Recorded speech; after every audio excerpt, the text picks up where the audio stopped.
Again, we're with Gerald Barclay here at the American Black Film Festival. So we were just talking about New York and your filmmaking experiences there. What was it like shooting in New York, and where are you now? Oh my goodness, New York is probably the ultimate backdrop of filming. You have every scenery possible. You got the skyscrapers. You can drive out 20 minutes and you're in woods, whether it be in Staten Island or Long Island. You can go to the beach. You got Coney Island, and you can go to parts of Brooklyn where you got these 120-year-old brownstones. It's an amazing backdrop because I always tell people I could turn the camera any direction and it look interesting. Sure. Where now I live in Atlanta, and it's like, okay. Bushes, bushes, bushes, bushes, mansion. Bushes, bushes, bushes, mansion. Yeah. Sure. Yeah. So you were talking earlier about an experience that you had on 9/11. You were actually shooting down. Oh, yeah. So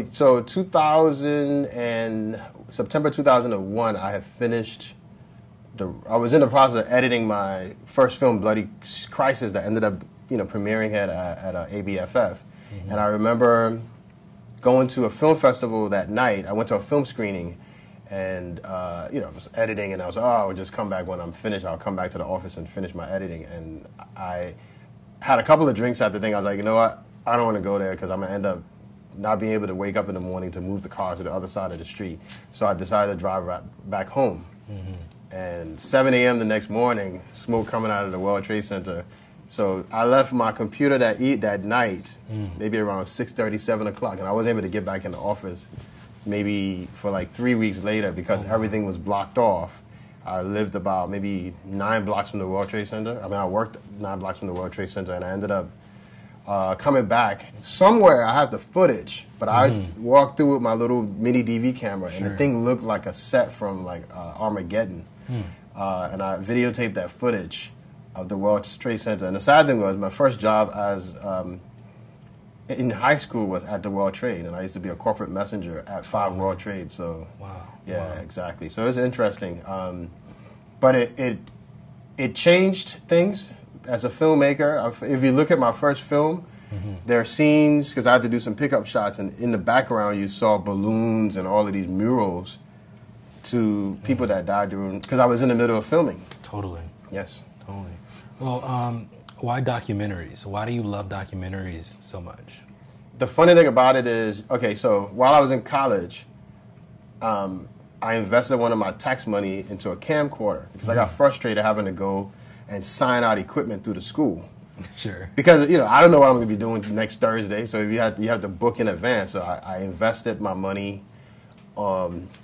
in a VHS camera. It was a Panasonic PV430. It was a big VHS camera I got back then, and started filming these different things. So I would practice some of the things I learned in the real world with the camcorder and vice versa. So I learned that. So my videography back then was very cinematic because I was doing all these different things.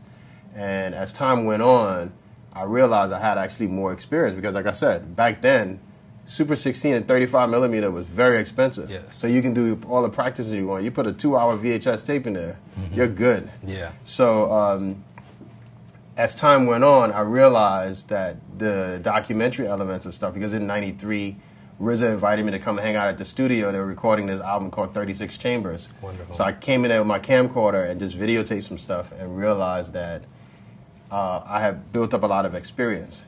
And one of the key elements about doing documentaries, unlike features, before you can roll your first, few feet of film, you need your financing to be in order, you need your actors to be locked in, you need wardrobe, you need locations and all of that. With a documentary, you can start rolling right now. Most because it's always built around the storytelling. So I can go to somebody's living room, pop my camera up, and I'm videotaping what could be, 1/10 of my documentary because it's all about the interviews. So I found that it was a little bit, as an independent filmmaker, I'm not good at raising money, but I just do what I do. So like I said, all I need is a laptop and a DSLR, and I can create forever. So I just finished doing a project. I couldn't get any hair, but I did a documentary on Ebola. Oh, wow. Because I'm from Liberia, and Liberia was devastated by the Ebola virus and the crisis a couple of years ago. So I linked up with one of the surviving family members of the guy in Dallas, Texas, Eric Duncan, Sure. and he told me the whole story. So that comes across in my next film project, which is called Liberia Will Rise, which is part 2 of the second film that I screened at ABFF called The Love of Liberty. And basically chronicling this country trying to recover from a 14-year civil war just to be smacked down again. Right. With the Ebola crisis, which sent them back maybe another 20 years.